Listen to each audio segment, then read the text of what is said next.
2012년 8월 27일 저녁 8시 14분경 112로 한 남성이 다급히 신고를 합니다.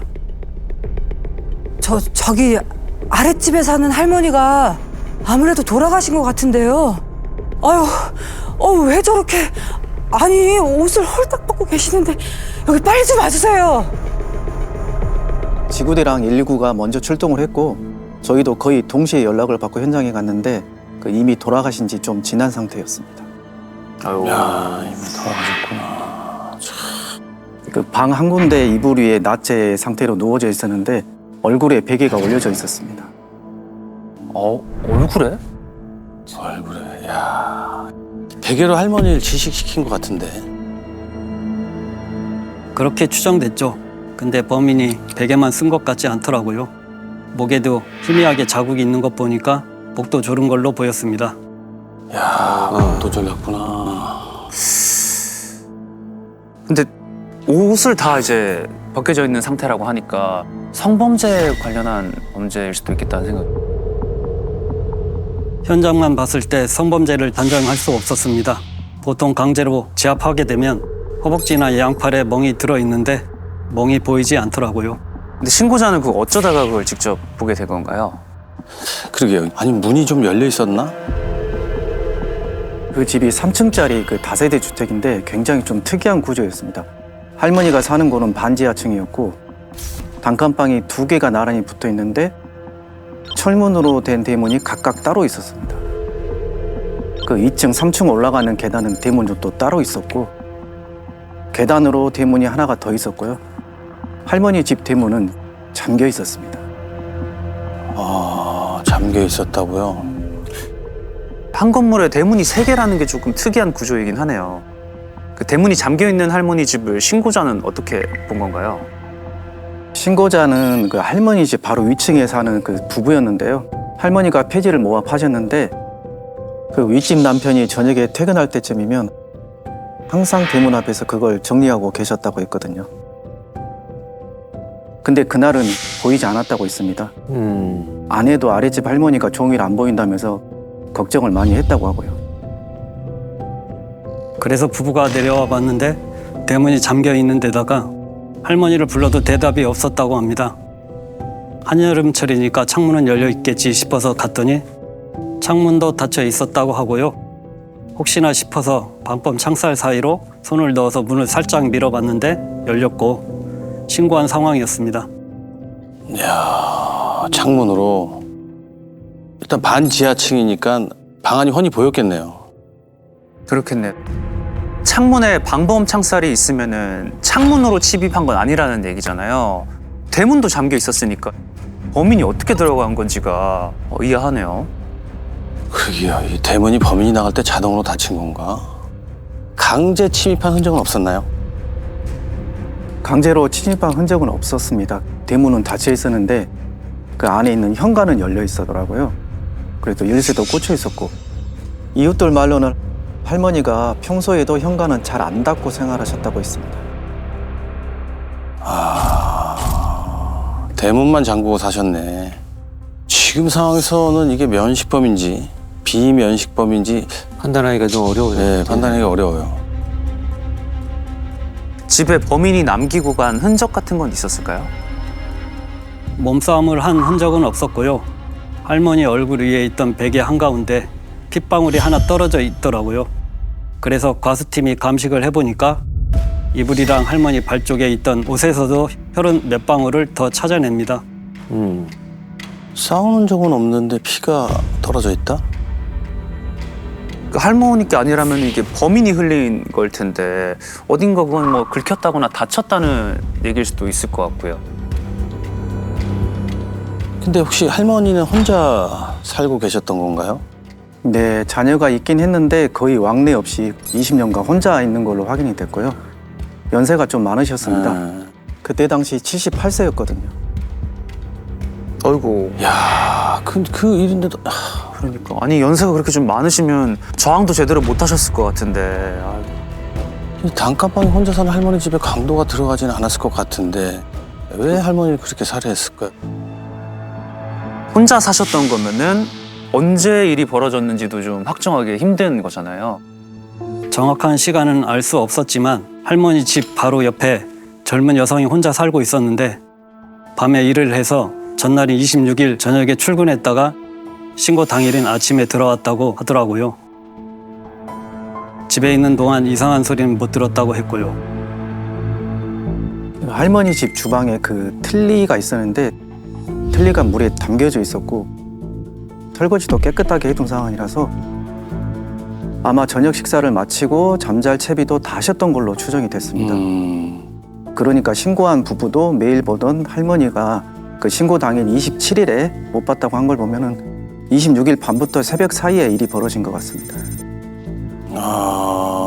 신고 전날 밤에서 새벽 사이에.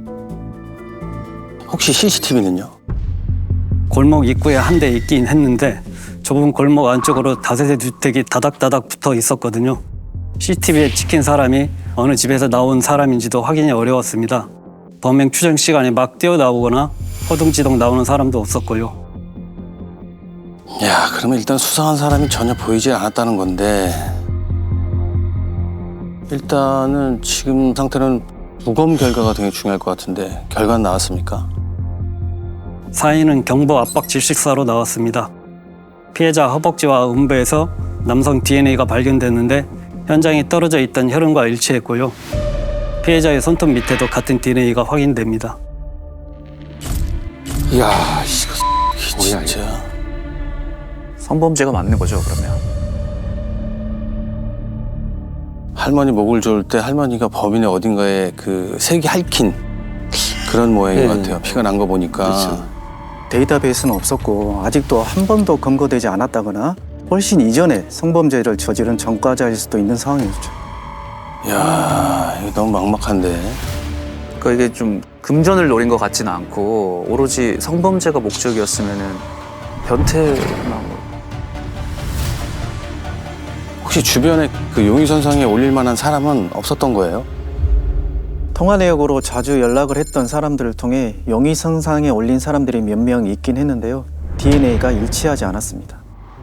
동네 평판이 나쁘지도 않은 분이라서 원한 살 만한 사람도 없었고 그래서 옆집에 사는 여성을 따라온 누군가가 집을 착각하고 할머니 집으로 잘못 들어간 게 아닐까 싶어가지고 그것까지 수사를 했는데 용의선상에 올릴 만한 사람이 없었습니다. 그때 유일하게 증거라고는 DNA밖에 없는 상황이라 2인 1조로 동네 구역별로 나눠서 남성 DNA는 일단 다 확보해 보기로 했는데요. 밤낮으로 하루 3만 번은 좁게 뛰어다니면서 매일 2박스씩 국과수로 날랐는데도 일치한다는 소식은 들리지 않았습니다. 그런데요. 사건 발생 17일째 국과수에서 뭔가를 찾았다면서 연락이 옵니다. 그래 일치하는 사람 찾았나요? 범인이 우리나라 사람이 아닌 남아시아계 남성인 것 같다고 합니다. 남아시아?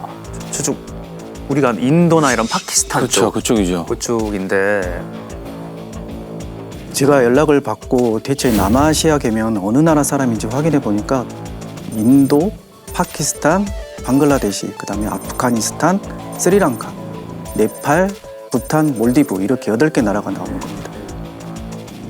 이야, 이거 너무 많고 너무 넓은데. 그렇죠. 근데 저는 신기한 게 그 동아시아계인지 남아시아계인지 그 DNA로 나오는지 몰랐어요. 유럽이나 미국에서는 우리 대한민국 사람들이나 중국, 일본 이렇게 그 동양계에 있는 이 사람들을 구분을 잘 못해요. 네. 비슷하니까.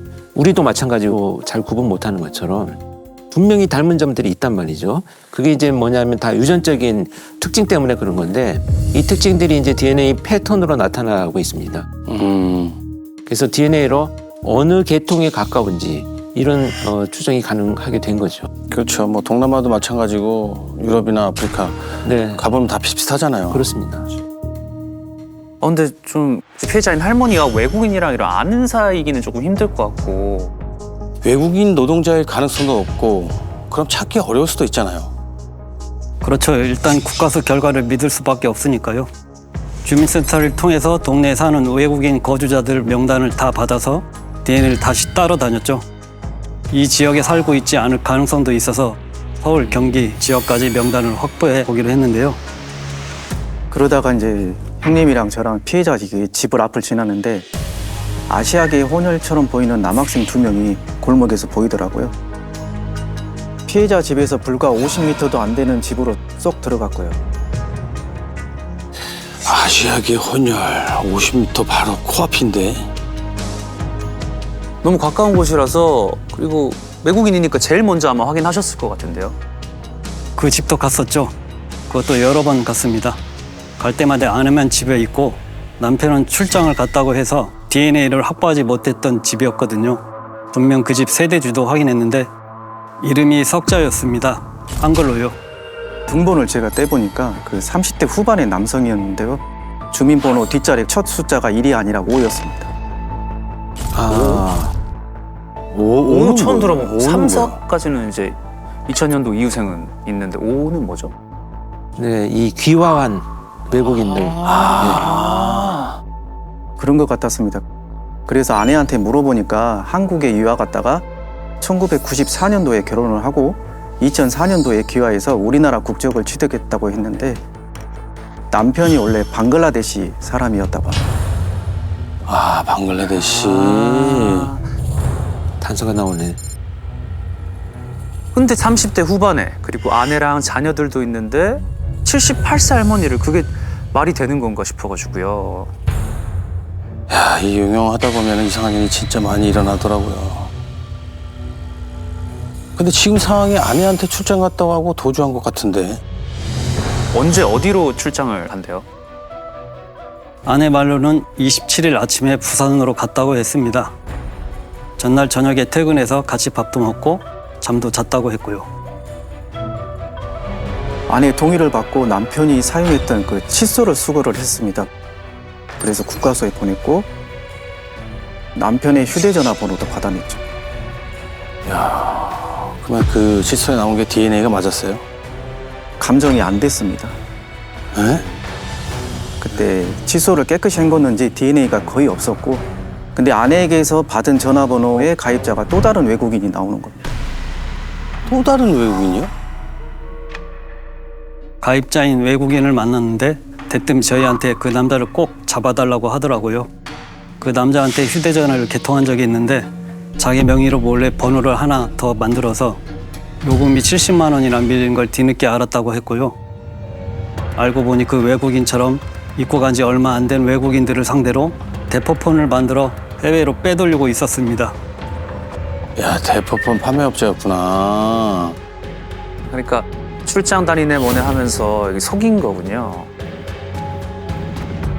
심지어 저희가 이제 전과를 조회를 해보니까 2005년도에 출입국 관리법 위반으로 한 차례 벌금형을 선고받았고 강도상의 인질강도 미수, 특수강도 혐의로 경찰서에서 조사를 받았습니다. 그리고 2010년엔 그 성매매에서 걸린 적도 있었어요. 이 아내는 남편의 진짜 얼굴을 몰랐을 수도 있습니다. 주변 사람들은 이 남자를 성실하고 자상한 가장으로 보고 있었습니다. 우리나라로 치면은 서울대 정도죠. 방글라데시에서 알아주는 명문 대학에서 경제학을 공부한 엘리트였고요. 알고 보니까 경찰서에서 통역을 해주기도 했다고 합니다. 지금부터 방글라데시에서 귀화한 이 남성을 김 씨라고 부르겠습니다. 이거 참. 야, 한국 이름을 썼다고 하니까 김씨. 근데 이름을 불렀다는 거는 용의자는 확실하다는 거잖아요. 네, 아내가 알려준 번호는 전화기가 꺼져 있었는데요. 남편 명의로 조회를 해보니까 휴대전화 한 대가 더 있더라고요. 통화 내역이랑 기지국을 확인했더니 주로 영등포 일대를 돌아다니고 있었고요. 아, 출장 간 게 아니고 영등포에 있었다고요? 일단 만나서 찔러봐야지 범인지 아닌지 표정 변화도 보고 DNA도 따잖아요. 그래서 최근까지 연락을 자주 한 사람 중에 대포폰을 거래한 사람이 있길래 연락을 했습니다. 김 씨 좀 만나게 해달라고. 아, 그렇죠. 대포폰을 거래하는 사람이면 그 의심하지 않고 연락을 받겠네요. 그래서 김 씨를 만났나요? 네, 그 사람을 통해서 김 씨를 만났는데 얼굴에 긁힌 상처부터 보이더라고요. 그러면은 피해자 손톱 밑에 DNA. 핥힌 상처가 있다고 했으니까 근데 표정이며 행동이며 아주 태연했습니다. 그러니까 한국 사람처럼 말도 잘했고 동네에서 사건이 하나 났는데 DNA 좀 채취해도 되겠냐고 했더니 그것도 선뜻 허락해줬습니다. 이야. 뭐야? 이 방글라데시 수재라는 사람이 DNA가 뭔지 몰랐을까요? 그러니까. 그건 아닐 것 같은데. 그때 저희가 그 자리에서 바로 체포할 수 있는 상황은 아니라서 혹시 의심되는 사람이 없냐 하면서 수사에 도움을 받고 싶다고 슬쩍 던졌더니 자기 집에 잠깐 머물렀던 방글라데시인이 있다면서 다른 사람을 지목하더라고요. 지금 그 사람이 어디 있는지 아냐고 하니까 막 신나게 얘기했습니다. 마지막엔 혹시나 도망갈까 봐 애들이랑 먹으라고 치킨도 사서 손에 쥐어주고 택시비도 10만 원 주면서 곧 외국인 통역이 필요할 수도 있으니까 연락하겠다. 꼭 좀 도와달라고 하고 보냈습니다. 자, 이 정도면은 안심하고 귀가했을 것 같은데요. 그러니까요. 그래서 DNA 결과가 나왔습니까? 그 형님이 이제 김 씨랑 얘기하고 있을 때 저는 국과수에 DNA 시료를 직접 들고 달려갔습니다. 그 이틀 뒤에 연락을 받았는데요. 범인 DNA와 일치한다고 통보를 받았습니다. 야, 범인이 50m 코앞에 집에 거기 있었네. 그러니까 체포는 했습니까 그러면? 형사님이 가짜 미끼를 하나 던져놨었잖아요. 아, 그 또 다른 그 방글라데시인. 네. 네네네. 네, 그 수사를 돕겠다고 김 씨가 경찰서에 오기로 약속을 합니다. 심지어 약속한 시간보다 조금 늦을 수 있다면서 전화를 하기도 했다고 합니다. 이야, 이거 제대로 걸려들었는데? 그래서 경찰서로 제발로 온 거예요? 제가 불안해서 역으로 마중 나갔습니다. 잠깐 기다리는데도 피가 말랐는데요. 잠시 후에 계단으로 올라오더라고요. 김 씨를 보자마자 수갑을 채웠습니다. 이야, 드디어 잡았네요, 이놈. 피말르지 피말라. 네. 안 나타날 수도 있는 상황이니까 얼마나 초조하셨겠어요. 범행은 인정해요? 그 자기는 절대 범인이 아니라고 펄쩍대었습니다. 할머니 집에 들어간 사실도 없다. 한국의 DNA 분석을 믿을 수 없다고 그때부터 때를 쓰더라고요. 심지어 다른 사람이 그 자기 정액을 가지고 가서 현장을 조작했다. 이렇게 주장도 하기도 했습니다. 어디서 또 주워 들은 건 있나 보네 또. 참. 참, 그거 할머니 몸에 누가 넣었다고? 말도 안 되는 소리가 먼저 있어. 하도 우겨가지고 저희가 한 번 더 DNA를 채취하고 분석을 맡겼는데 그 뻔한 결과가 나왔습니다. 아이, 당연하죠. 뻔한 결과가 나오죠. DNA 틀릴 수가 없죠. 그런데도 자기는 계속 아니라고 발뺌을 했고요. 범행 추정 시간에 집에서 잠을 잡고 있었다면서 제발 믿어달라며 휴대전화 2대를 주더라고요. 그 시간에 자느라 전화를 쓴 적도 없다면서요. 근데 김 씨가 숨겨둔 휴대폰이 한 대가 더 발견이 됐습니다. 그래서 26일 밤 10시에서 자정까지 누군가에게 전화를 수십 통이나 하고 문자를 보내는 게 확인이 됐습니다. 안 자고 있었네. 안 자고 있었어. 그 밤에 누구랑 그렇게 연락을 한 겁니까? 아내 몰래 만나던 내연녀였습니다. 야, 한 여러 가지 있었어? 한다. 아 참. 완전 이중생활하고 있었네, 이놈. 성실한 가장인 척을 하고 참. 아니, 왜 그랬답니까? 그 연세 많은 어르신을. 그때까지도 자긴 범인이 아니라고 했습니다. 그래서 내연녀를 불러 조사해 보니까 그날 자기가 김 씨한테 헤어지자고 말했다. 그 후로 몇 번이나 전화가 와서 받았다. 이렇게 말하더라고요. 그래서 전화랑 문자를 수십 통이나 한 거구나. 그러니까 이별 통보 받고 열받아가지고. 그렇게 추정됐죠. 4년 전에 식당 종업원으로 일하다가 김 씨를 알게 됐는데 김 씨가 하던 불법 대포폰 사무실 격리로 일까지 했더라고요. 내연녀한테도 전화기가 2대 있었는데 한 대는 김 씨가 둘이서만 연락하는 데 쓰자며 준 대포폰이었습니다. 야, 애틋하다, 애틋해. 아이고 참. 전용폰, 그 대포폰으로 그. 참. 어이가 아유. 없네 진짜. 아니 근데 이 이야기를 떠나서 이웃집 할머니를 살해한다는 게 말이 안 되잖아요. 근데 분명한 건 이런 전화를 집에서 할 수 있었겠습니까? 아내도 애들도 있는 집에서요. 절대 못하죠. 그 밤에 자고 있어도 다 깰 텐데. 그러면 또 집 밖에 나와 있었다는 게 그건 확실하네요. 저희는 이별 통보로 홧김에 창문으로 내려다 보이는 할머니를 노리고 침입해 강간 살인했을 것으로 추정했는데요. 김 씨가 전부 부인한 와중에 딱 한 가지만 인정했습니다. 평소에 할머니를 알았고 가끔 지나가다 폐지를 주기도 했다는 걸 말이죠. 뭐야, 그럼 다른 건 다 인정을 안 했다는 소리잖아요. 네, 김 씨가 휴대전화를 번갈아 쓰면서 강북 할머니 살인 사건, 살인 공소시효 이런 걸 검색했던 기록도 찾아냈고 김 씨 컴퓨터에서 음란물이 500편이나 들어있던 것도 발견했는데 끝까지 인정하지 않았습니다. 현장 검증하러 가서도 절대 집에 안 들어가겠다고 하면서 얼굴을 손으로 가리고 애처럼 울더라고요. 야, 솔직히 네가 인정 안 한다고 되는 줄 아니? 나쁜 확실한 증거가 있는데 뭐 참 말로 계속 말이 많고 막 떼쓰고. 말도 안 되는 소리 하고 있어. 죄값은요? 무기징역을 선고받습니다. 국민참여재판까지 신청했는데요. 배심원 9명 중에 8명이 유죄 판결을 내렸습니다. 만장일치 유죄가 나올 줄 알았는데 팔순이 다 되신 분을 그냥 그러니까 그런 짓을 하고 국민참여를 신청했다는 게 정말 저는 너무 놀라워요.